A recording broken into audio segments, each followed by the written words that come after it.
E-Stalkers. When asked whether artificial intelligence would turn human beings into cyborgs, Elon Musk, citing the smartphone, claimed we already were. The smartphone, he said, gave us superpowers as we can communicate, locate, and love through it. Our phone is our gatekeeper of the internet.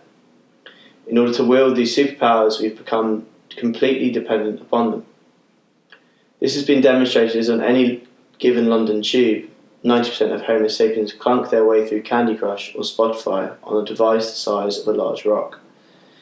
It is this reliance or addiction which makes the trend of bugging smartphones so dangerous. Phone tapping has entered political memory for attacks on Amnesty human rights lawyers, the Hacked Off campaign, and Claude Juncker's resignation as Prime Minister of Luxembourg. These technological weapons are now being used in the home setting. The New York Times and Vice have been reporting the phenomenon through the frame of domestic abuse, detailing how stalkerware apps are used to extract and monitor the actions of desired victims. An NPR investigation in 2014 found that in a study of 70 surveyed domestic violence shelters, 75% of victims who treated victims whose abusers had used eavesdropping tools against them. Many of these tools brand themselves as encouraging people to catch cheating girlfriends and monitor children.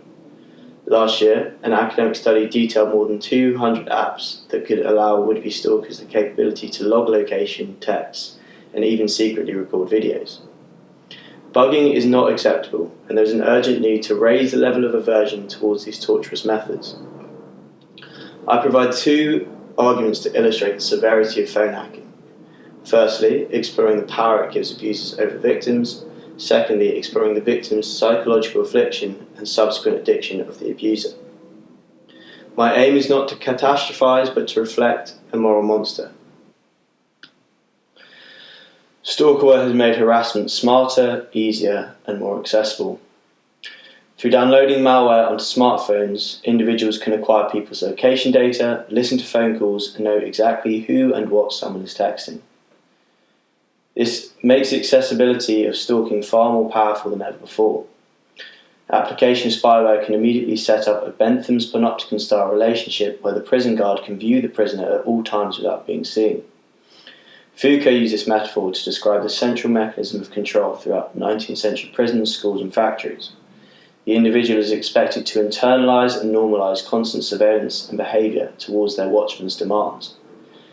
This metaphor, when extended to spyware, sees tapping or eavesdropping used as a violent attempt to assert dominance over the individual, conditioning their behaviour according to the abuser's needs. Jessica's experience of being hacked paints the horrors of this controlling behaviour. She wrote how her husband knew exactly who she was texting all day, describing the creepy, chilling feeling that he always knew what she was doing and where she was going. When describing prisons and schools, the panopticon seems cunning, detached, and cold. When used in a relationship, it stinks of exploitation and abuse. The act of downloading and applying spyware is a direct attempt to monitor and manipulate in breach of the individual's freedom. While the degrees of exploitation may differ, it establishes a master-slave power dynamic. The psychological affliction caused by phone tapping denatures any meaningful relationship. Accepting surveillance is to let one's thoughts, relationships, and movements be controlled.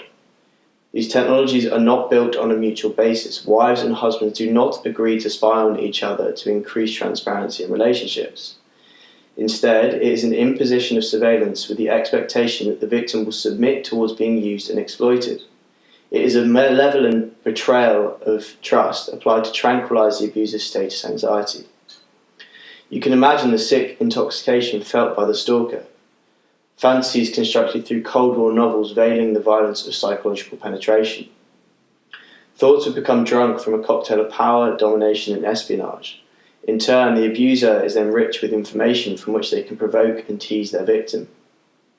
The imagination would flourish, experimenting with ways of creepily spending their looted wealth. If we do not actively condemn stalkerware and phone tapping, we are encouraging interpersonal domination and psychological affliction. Failure to punish and stamp out this behaviour will enhance societal suffering whilst ushering in a new era of technological authoritarianism. The smartphone is like an extended limb with direct access towards our minds. The creation of products that give people access towards these introduce tools for malevolent mind control. There is no excuse for stalkerware. It should be outlawed as an instrument of torture and an unparalleled inhibitor of domestic violence.